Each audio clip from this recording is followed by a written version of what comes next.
everyone, my name's Laura and I'm the Specky Seamstress. I just wanted to start by saying a huge thank you to everyone that watched my last video, and my first video in fact. It was my first stab at YouTube and I really enjoyed filming it, so it was such a relief to hear that at least some of you enjoyed watching it. And I can't wait to make some more videos now. So I thought today I'd just do a little bit of a sewing room tour so you can see where it is that I get to sew. Hope you enjoy.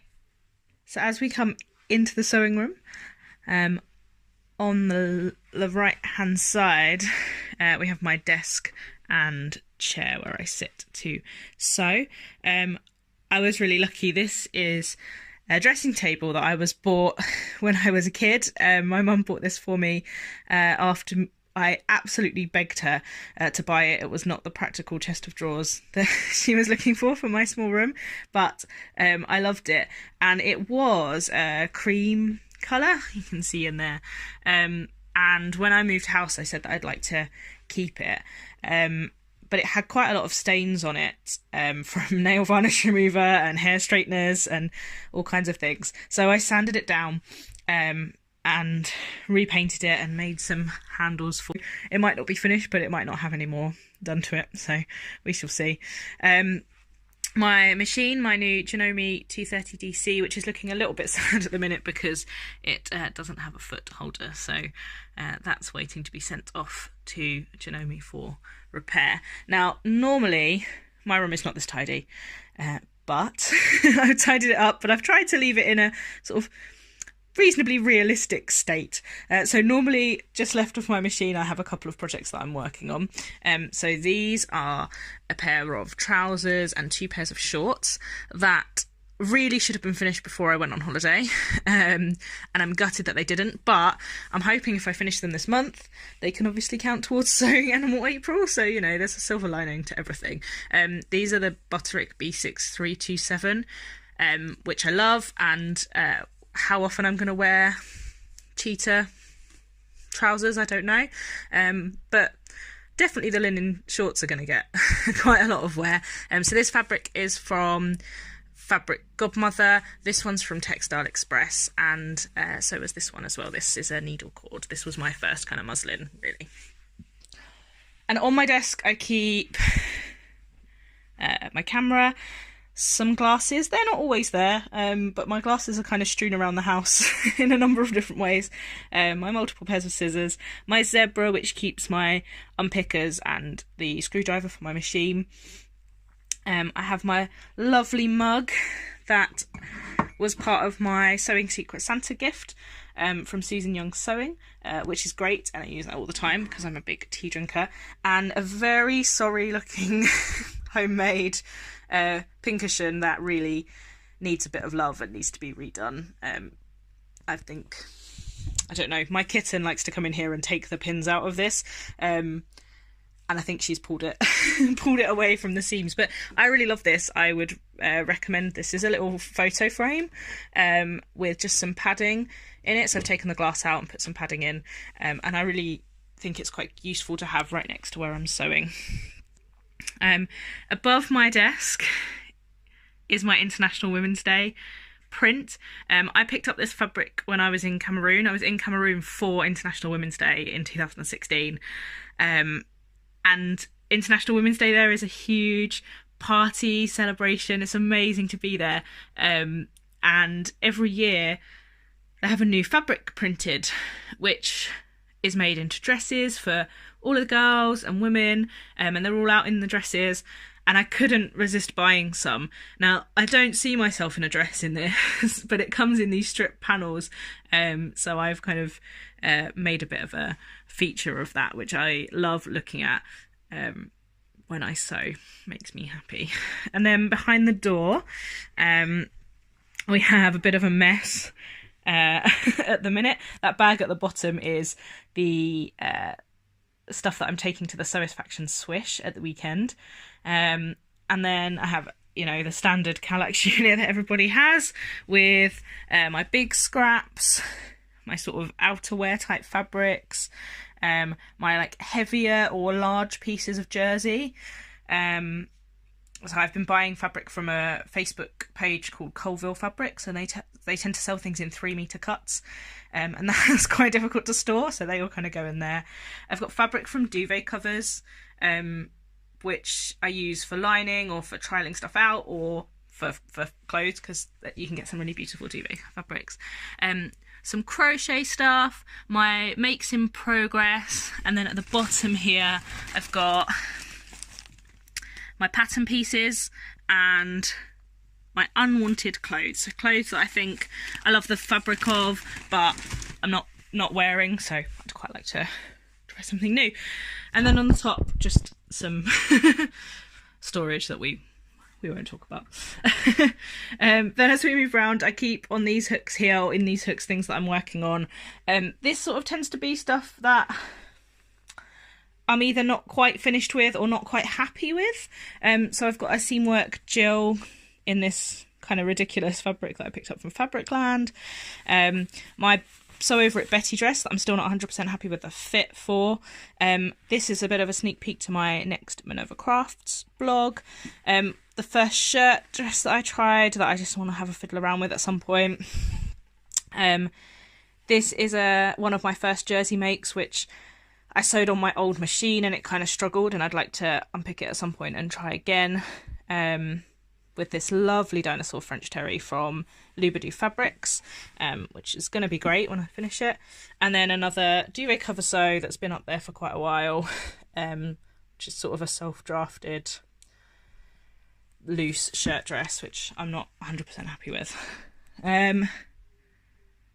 And then moving around, I've got these two sort of notice boards that I made when I first moved in, which are made from tea towels, which my lovely friend Tilly, who I'll tag, gave me when we moved into the house, and I just decided they were way too pretty to wash my dishes with. They're such lovely fabric and they're so beautiful, and she laughed at me for it because I never use things that she gives me for what they're supposed to be used for. The photo frame from the Pincushion was actually from her as well, but they always get good use, so it's fine. And I like to keep some nice little inspirational things up here, so from sort of small businesses that I've shopped from, or just things that make me smile. And I keep my tape measures there. Very pleased with that. Has to be tea as well, doesn't there? And the same on the other one, sort of inspirational things to keep me happy in my sewing room. And then I have this little fold-out table, which used to be our dining room table when we lived in the flat before we moved here. It's one of the ones that fold out from IKEA, and then you can like fold it down against the wall. This isn't really my cutting table. It's where I store my cutting mat, but actually I tend to do most of my cutting on the floor, either in this room or in the living room, or we have a games room upstairs, because I quite like to do my cutting out sort of watching TV or chatting to my husband, and there's not much for him to do in here, so I don't tend to do much cutting out in here. But what I do tend to keep on this is things that I've just cut out, or am about to cut out. So I have the tulip skirt, the Sew Over It tulip skirt on here that I showed you in the last video, and I have the Deer and Doe Sirocco jumpsuit, which I'm planning to cut out from this sort of abstract. I think we've decided it's black. In some lights it looks blue. Jersey that I picked up from Colville, so it was quite cheap and just worth for a trial. If I spin you around to the window, it's going to be horrendously bright, so apologies. On the windowsill we have an overlocker that I have never used, that I was gifted by a friend of my aunt's very kindly, but it scares me. So maybe by putting this video up, it will give me the nudge I need to actually use it and try and see if I can get it working. And then my books, sewing books and craft books and notebooks and things there. This room is also sort of acts as the second spare room in our house, so this is a nice chair bed that we have, so when we have more people coming to stay, that also becomes... And here's the mirror. Hi.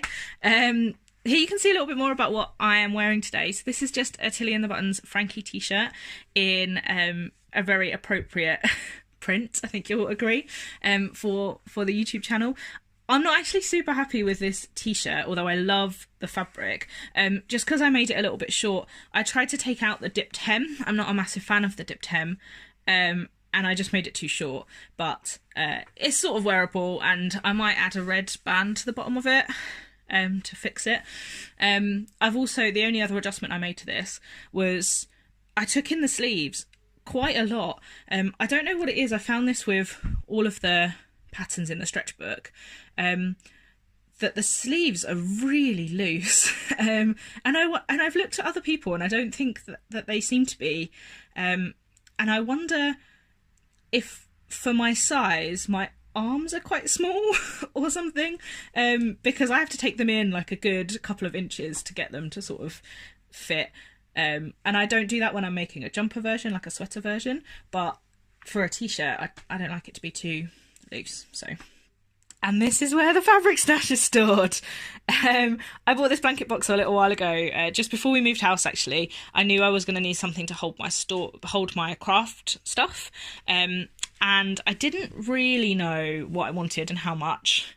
This on the top, I tend to try and keep fabrics on the top that I'm like thinking about what to do with, and this fabric I picked up from Fabric Godmother. I was really lucky to grab a 1.5 metre piece of this, and I absolutely love it. I have no idea what to make with it though. It's a wool crepe and I've never sewn with that before, so I'm wondering about picking up some cheap plain wool crepe to kind of, or cheaper wool crepe to give it a go, because I cannot ruin this.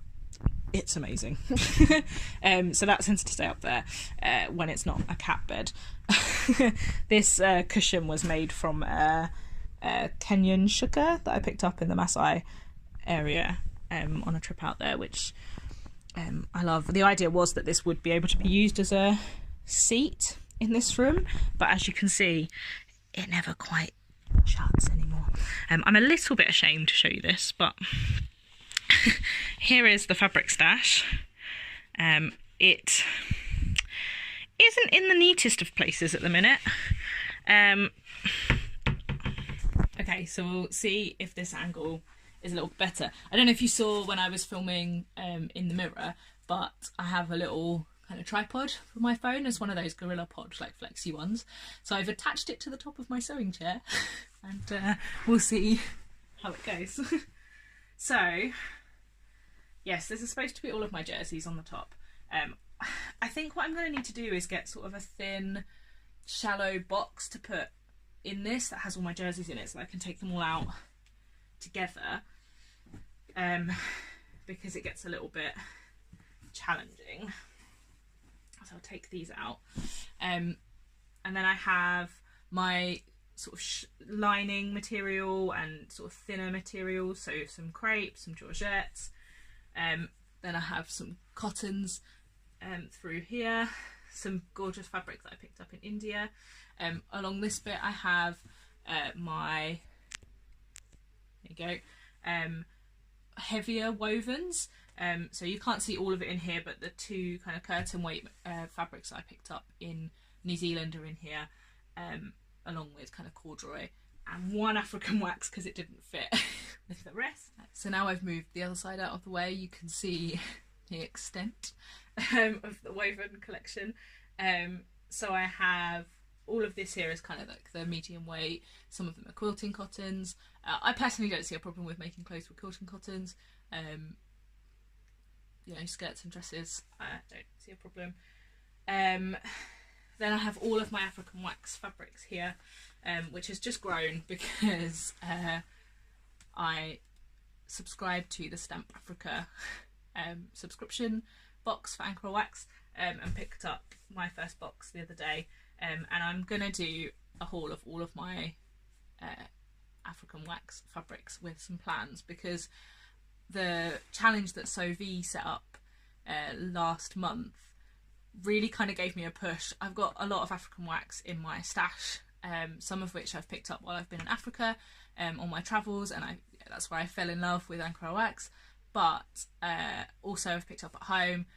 When I worked in London, I worked near a big market that had a really good couple of wax fabric stall holders, and there's a wax fabric stall in Reading Market as well, and I love it, but I've so rarely actually sewn something with it, which is ridiculous. So I'm trying to give myself a push to actually make some really nice garments with them. And one of the things I am going to do, one of the video ideas I have, is to pick out the fabrics that I'm currently too scared to cut into, because I think that's a challenge that a lot of us sewists, seamstresses face, that we buy a beautiful fabric that we've totally fallen in love with and we just can't cut into it, whether that's because we can't decide what we're going to make, or whether that's we know exactly what we want to make but we're scared that it's not going to come out the way that we want. And obviously I'm quite a beginner really, and I feel that fear for quite a few of the fabrics that I have, and some of the reasons for that is that I know I can't get that fabric again.